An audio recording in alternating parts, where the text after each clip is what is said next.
ग्वालियर के जिला पंचायत के वार्ड क्रमांक 9 डबरा से सदस्य नेहा मुकेश परिहार ने एसपी को दी अपनी शिकायत में पूर्व मंत्री इमरती देवी सुमन पर गंभीर आरोप लगाए हैं।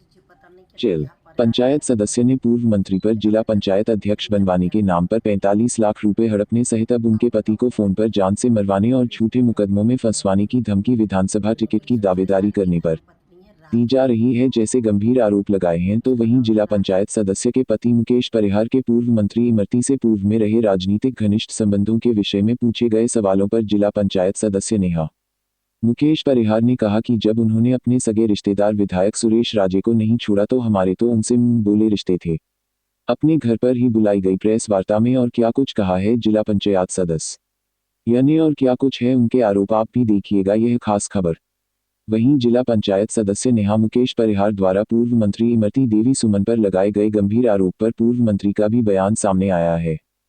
जिला पंचायत सदस्य द्वारा लगाए गए आरोपों को लेकर पूर्व मंत्री एवं लघु उद्योग निगम की अध्यक्ष इमरती देवी ने कहा है कि मैं नेहा परिहार को नहीं जानती। मुकेश परिहार की पत्नी राखी परिहार है जिससे मेरे पारिवारिक संबंध है, उसका भाई भी अभी वर्तमान में मेरे साथ बैठा हुआ है। मुकेश परिहार से मेरे पारिवारिक संबंध है। वहीं पर 45 लाख रुपए जिला पंचायत अध्यक्ष बनवाने की बात पर पूर्व मंत्री ने कहा है कि मुझे नहीं पता 45 लाख रुपए का क्या मामला है और 45 लाख रुपए की जो बात की जा रही है तो पहले तो आप मुकेश परिहार से ही पूछे कि जो आदमी कुछ काम नहीं करता उसे पर इतनी बड़ी रकम आए कहां से। यह राजनीतिक षड्यंत्र हैं जो मेरे खिलाफ किए जा रहे हैं। पुलिस ने इस मामले में जांच करने की बात कही है। हालांकि अभी तक नेहा परिहार ने किसी तरह के एविडेंस उपलब्ध नहीं कराए हैं।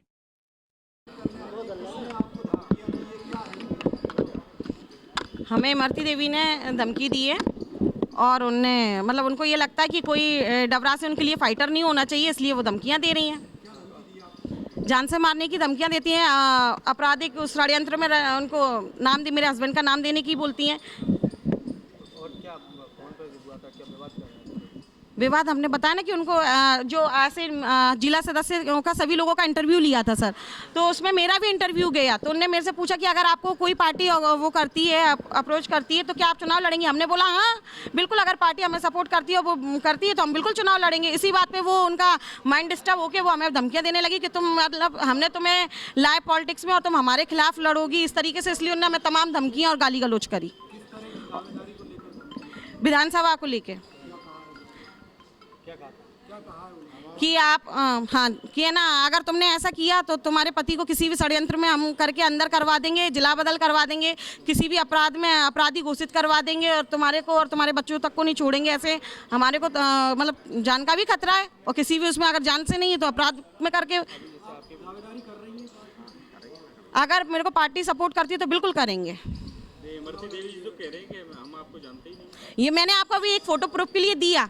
ये जब मैं जिला सदस्य बनी थी तो मुझे पॉलिटिक्स में लाने वाली ही इमरती देवी थी। जब मैं जिला पंचायत सदस्य का चुनाव जीत गई थी तो उनका आशीर्वाद लेने के वाला मैंने फोटो भी दिखाया आपको। तो उनने बाकायदा अपनी विकास यात्रा के दौरान वो कई बार मेरे साथ में गई। अब वो मुकर रही हैं तो मैं क्या कह सकती हूँ। इस चीज़ का तो आप लोगों को करना है ना कि वो मुझे जानती हैं कि नहीं जानती। ग्रोथ का ये है ना कि जिला पंचायत सदस्य बनी रहो तो ठीक है, अगर आप इससे ज़्यादा बढ़ोगी आगे, मैं जनप्रतिनिधि हूँ, जनता मुझे सपोर्ट करती है, मेरे को पार्टी सपोर्ट करेगी तो मैं क्यों नहीं आगे बढ़ूँ, आप बताइए। इन पे 45 कहाँ से आए? तो हमारे यहाँ पे लड़कियों को हक दिया जाता है। आप ये तो गवर्नमेंट ने भी वो दे दिया है। तो हम परिहार हैं और मेरे नाना रजिस्ट्री लेखक थे, भरतरी वालों के नाम से हम पूरे डबरा में प्रसिद्ध हैं। आप परिहार समाज में कहीं से भी जान लीजिए, हमारा मामा नहीं है। तो हमारी भरतरी वालों के नाम से बिल्डिंग थी डॉक्टर गौड़ के पास, तो वहाँ की हमारी प्रॉपर्टी विच के हमारी मम्मी के पास आई और हमारे यहाँ लड़कियों को हक दिया जाता है तो वो प्रॉपर्टी मेरे पास आई। हमने अपनी मम्मी की प्रॉपर्टी सेल आउट करके वो चीज़ भी आप प्रूफ में निकाल सकते हैं। सेनाई गार्डन पे हमारा घर था, हमने वो बेचा उस टाइम क्योंकि इतना हम नहीं थे स्ट्रॉन्ग, तो हमने वो मकान सेल आउट करके 45 लाख हमने इमरती देवी को दिए। वो हमारे ना तो पैसे भी नहीं दे रही है हमारे, और हम पे उल्टे सिल्टे उन्हें लगा कि ये मतलब इनकी शादी वाला पॉइंट या पैसे वाला पॉइंट उठा के हम इन्हें दबा लेंगे। मतलब कुल मिला के टोटल साजिश। धमकी माननीय मंत्री जी दे रही हैं, क्योंकि मेरे उनसे पहले संबंध बहुत अच्छे रहे, घनिष्ठ टाइप के रहे, घर परिवार के संबंध रहे, तो नॉर्मल वो चाहे जैसे मुझसे बोल सकती थी, उसकी कोई वो नहीं है। लेकिन अभी 2-3 दिन पुरानी घटना है, किसी बात को लेके फ़ोन आया था मेरे पास, तो तो मैंने कहा मंत्री जी आप उसको लड़के को तुम्हारा लड़का तुम्हारे साथ जो झंडा उठा के चल रहा आप उसको छुड़वा लो। उन्होंने कहा नहीं तू गृह मंत्री को फ़ोन लगा, तेरा गृह मंत्री छुड़वाएगा, तू आजकल गृह मंत्री के साथ है, वो तुम्हें छुड़वा में चाची ऐसी कोई बात नहीं है। बोले जिला पंचायत से भी तुम्हारी बहुत शिकायतें आ रही हैं, तुम विरोध कर रहे हो मेरा। मैंने कि मैं भारतीय जनता पार्टी का कार्यकर्ता हूँ, मैं आपका विरोध क्यों करूँगा, मुझे वैसे ही पार्टी में हूँ और आपका तो मैं काम करूँगा, पहले भी किए, आपके चक्कर में मैं आज जहाँ पहुँचा हूँ तो मैं आपके लिए आपकी मदद करूँगा। तो उन्होंने कि नहीं तेरे पे मुकदमे पुराने लगे हुए हैं और मैं तेरे पे रास्ता लगवा दूँगी, मैं तेरे को जिला बदल करवा दूँगी, मैं ये कर दूँगी और तुझको मरवा दूँगी। चूँकि मेरे मोबाइल में मेरे रिकॉर्डर है नहीं है तो मैं किसी की रिकॉर्ड नहीं करता कि नॉर्मल मैं सभी से बात करता रहता हूँ तो मेरे मोबाइल में है ही नहीं है। इस तरीके की उन्होंने मुझसे शब्द बोले हैं तो मुझे ठीक नहीं लगा और मुझे बहुत दिक्कत है। हो सकता है हाँ बिल्कुल जान से मारी धमकी। दूसरा मैं भी फ़ोन बताता हूँ, उसमें उससे पहले भी कुछ लड़कों ने मुझे जान से मारने की धमकी दी है। वो सब रिकॉर्डिंग मेरे पास वीडियो हथियारों के साथ है, जिनके पास लाइसेंस भी नहीं है उनकी भी वीडियो मेरे पास है, जो हथियार लेके। हाँ और दूसरा इनके सारे पे आए थे क्या? हाँ बिल्कुल इनके साथ देखो झंडा उठा के चल रहे हैं सब लोग। मंत्री जी के सारे पे आए, कौन? इमरती देवी जी उनके सारे पे आए थे मान लो। जी। दूसरा मोबाइल देना जरा अपना। हाँ और बताइए क्या तो क्या चाहते हैं आप यहाँ? मैं ये चाहता हूँ, एक तो जैसे मुझ पे बार बार धमकियाँ आती हैं, एक झूठे मुकदमे की सबसे ज़्यादा बोलती हैं आप पे रास्ता लगा देंगे, जिला बदल करा देंगे, झूठे मुकदमे लगवा दें। मैं ये चाहता हूँ काहे कि अगर मैं करता हूँ अपराध तो मेरे पे मुकदमा बिल्कुल कायम किए जाएँ और मैं अगर अपराध करूँ तो बिल्कुल मुझे सजा दी जाए, दंड दी जाए, मैं इस बात से तैयार हूँ। बाकी मेरे पे अगर कोई ऐसा मुकदमा आता है तो मेरी जाँच की जाए और मेरे को सुरक्षा दी जाए, नहीं मेरे की जान को खतरा है। इमरती देवी जी का अध्यक्ष बनाने नहीं, अध्यक्ष बनाने के लिए पैसा मुझे तो कोई पता ही नहीं, ना मुझे पैसा का पता, ना लेन देन का पता, मुझे का पता है। ये जी जान है इसको दे इसने, और फिर अगर दे है 45 लाख रुपया तो 45 लाख तो यहाँ पे आए कहाँ से आते इतने पैसा, ये भी तो सोचे। ये 45 लाख एक आदमी कुछ काम नहीं कर रहा, उस पर 45 लाख आए कहाँ से, उसका भी तो हिसाब मांगो आप।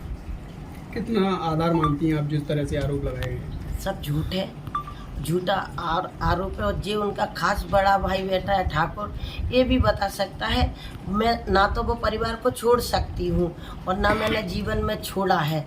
और सिरोई बरोटे में रहते हैं वो पूरा परिवार मेरा परिवार है और जीवन में परिवार माना है। मेरे बेटे भी हैं और नाती भी हैं, उस घर में नातनी भी है और मेरा परिवार है। और वो कौन है कहाँ से आई मुझे नहीं पता।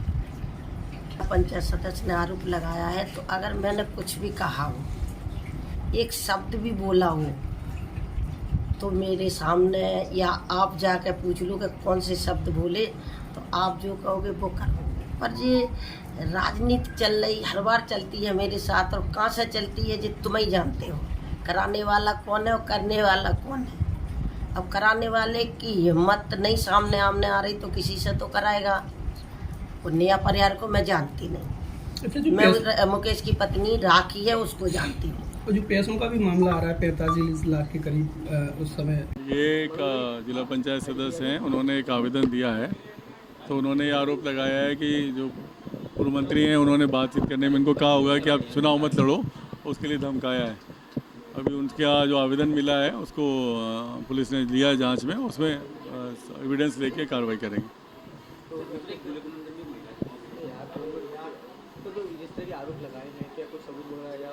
अभी कोई ऐसा एविडेंस इन्होंने दिया, पूछा था इनसे कि अगर इनके पास कोई साक्ष्य है, कोई रिकॉर्डिंग वगैरह है तो दें, क्योंकि ये राजनीति में आपस में बातचीत करते रहते हैं। लेकिन अगर एविडेंस मिलेगा तो उस पर कार्रवाई करेंगे।